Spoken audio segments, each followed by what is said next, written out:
Bueno, pues buenas tardes. Nos encontramos hoy con Florencia Medici. Ella está participando hoy en la Universidad de La Salle en las sesiones que tenemos de la tercera Conferencia Internacional de Economía Heterodoxa, el papel clave de las mujeres en la comunidad económica heterodoxa, ¿no? Entonces, en su exposición, pues Florencia nos comentaba, digamos, algunos principios que pues tiene, digamos, las aproximaciones heterodoxas y uno de ellos que nos mostraba, digamos, era la importancia de analizar y tener en cuenta la dependencia financiera. Entonces yo quisiera, Florencia, que nos explicaras brevemente por qué, digamos, es importante este elemento de la dependencia financiera que tienen los enfoques heterodoxos para analizar la realidad de nuestros países en Latinoamérica, y que quizás, digamos, en un enfoque más convencional no aparece. Sí, bueno, hola Camilo, gracias por la invitación. Bueno, la dependencia financiera se enmarca en el problema de la restricción externa que tienen los países como de nuestra región, que significa que cuando empiezan a crecer necesitan importar más y se quedan sin dólares, se generan devaluaciones, inflación y recesión. Entonces, por un lado, la dependencia financiera se enmarca en ese proceso de la necesidad de ese ingreso de dólares externos en economías donde son deficitarios en términos de dólares, sobre todo cuando se quiere tener una política de desarrollo. Tener una política de desarrollo que tal vez nos ayude a ahorrar dólares en el futuro implica gastar más dólares hoy, tenemos que importar bienes de capital, insumos, etc. Por un lado, ¿no? Entonces tenemos que discutir cómo financiamos ese plan de desarrollo, ¿no? En sentido, siempre aclaro, de moneda extranjera.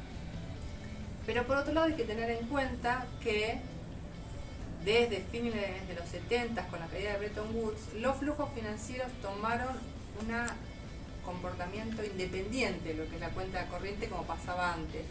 Y tienen sus comportamientos particulares, son volátiles, entran y salen con mucha rapidez los países, dejando situaciones muy cíclicas, y marca el ciclo de América Latina. Y esas son cuestiones a tener en cuenta, para tener en cuenta dentro de la economía heterodoxa, de saber que son necesarios para una política de desarrollo, pero también saber con qué estamos manejándonos, digamos, con esta volatilidad. Entonces pensar las regulaciones de capital y cómo hacer para evitar tal vez lo que fue en los 90, ingresos muy desregulados que dejaron una situación de crisis, y permitir tener políticas, porque tuvimos a comienzos del siglo liquidez internacional, pero desde mi punto de vista los gobiernos fallaron, incluso los gobiernos progresistas, en pensar una política productiva que nos ayudara a paliar la situación de dólares cuando esta situación cambiara como pasa ahora. Bueno, muchas gracias, Florencia.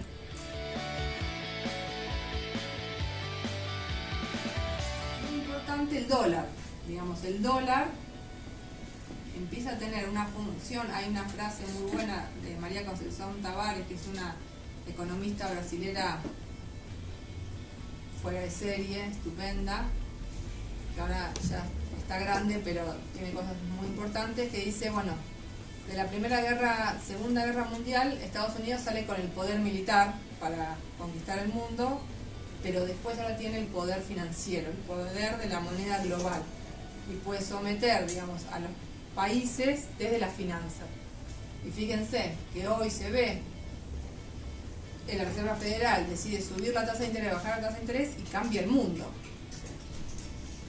Y hoy justo, entonces nosotros estamos en una situación donde necesitamos esos flujos financieros que tienen sus características, son muy inestables, son volátiles, otro tema de estudio, pero estamos en una situación donde Estados Unidos responde a la situación global subiendo la tasa de interés.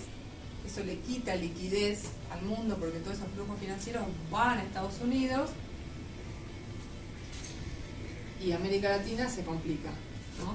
Todo lo que pasa en América Latina se complica porque ya es una región frágil. O sea, el mundo crece menos, se complica porque exportamos menos. Hay menos liquidez global y nos complica porque no podemos financiar. Y fíjense, acá sí va a subir el riesgo país, se va a encarecer todos los intereses nosotros tengamos que pagar, y la restricción externa subordina la política económica, como aún o sea, acá sí los hacedores de política económica tienen que tener el ojo, y hay cosas que no pueden hacer porque en la dinámica global, digamos, por esta necesidad de financiarse. Hola Florencia, pues muchas gracias por estar en la Universidad de La Salle.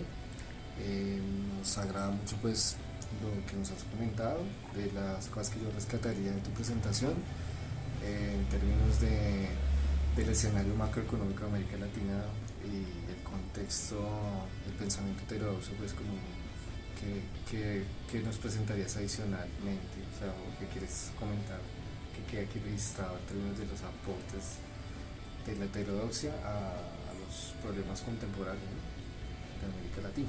Sí, bueno, hola. La situación de América Latina en los próximos años no es fácil porque el contexto internacional no es fácil y nosotros siempre de la región tenemos que mirar el escenario internacional. Somos una región dependiente, ¿no?, en el sentido de los pensadores latinoamericanos, pero con grandes desafíos. Entonces se nos plantea una situación internacional con muchos obstáculos, pero con grandes desafíos. Una región que necesita crecer, necesita reducir la pobreza, necesita paliar las necesidades de infraestructura, de salud, educación, de mejorar la calidad de vida de la población, y ahí está todas las capacidades del Estado que tiene.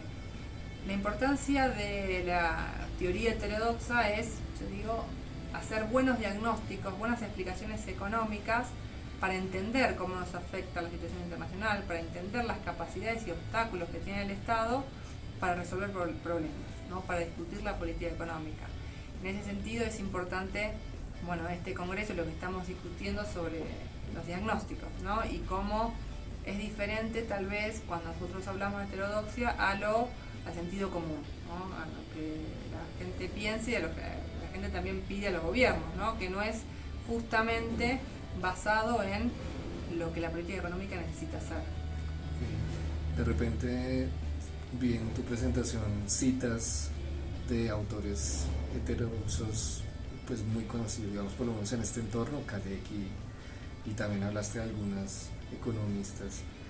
Sería bueno de repente si nos recuerdas esas economistas que tienes en mente, ojalá latinoamericanas, dado que el congreso es de economía heterodoxa, pero además con un enfoque feminista.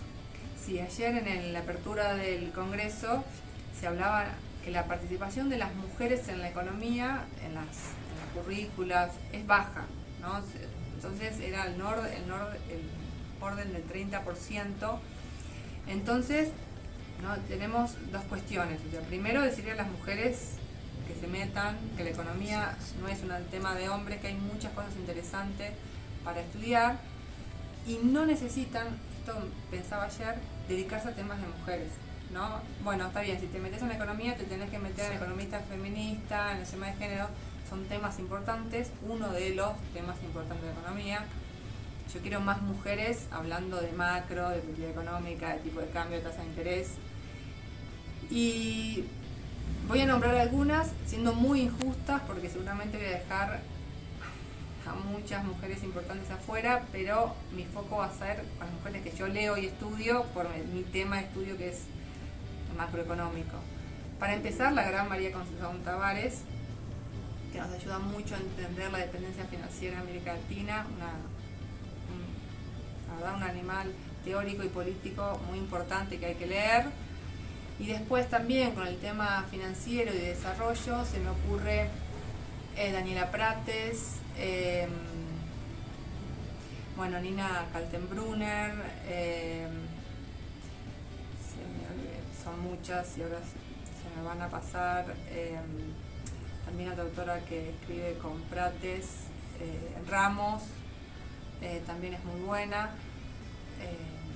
Esto desde lo que es la política más de macroeconomía, que se me ocurren ahora, perdón a todas las grandes autoras que estoy dejando afuera.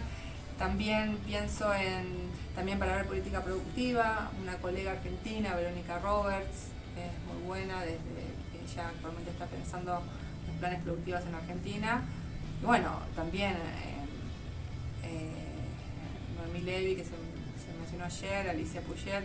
Hay muchas grandes economistas, esas son las que se me ocurren porque no tengo contacto ahora con los artículos que leo, pero hay muchas.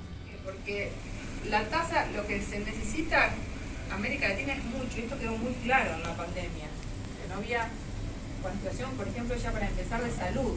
¿no? La necesidad que hay de inversión que tiene toda la región. Vemos que la situación global se está desacelerando, lo que les decía, o sea, nuestras exportaciones van a empezar a estancarse con un costo de financiamiento cada vez más alto, con esta situación de liquidez global.